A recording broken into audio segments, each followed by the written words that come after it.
కరివేపాకు అయితే ఇట్లా పెట్టుకోవాలి. ఖచ్చితంగా 15 రోజులు నెల రోజులు ఉంటుంది. ఇది నాకు డబ్బాల పట్టక పడేసిన. కొత్తిమీర ఇది బాగాలేదంతా తీసేసిన.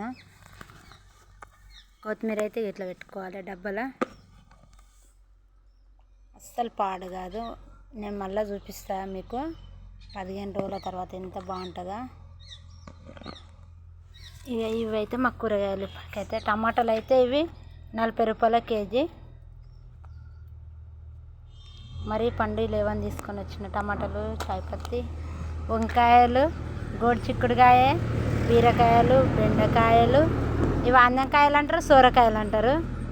ఇవి తీసుకొని అయితే వచ్చేసిన. ఇదైతే ఖరాబ్ అయింది. ఇది తీసేయాలి. అదైతే డబ్బాల పట్టకు వచ్చింది, వారేయాలి. బాయ్. మా వీడియో నచ్చితే లైక్ చేయండి.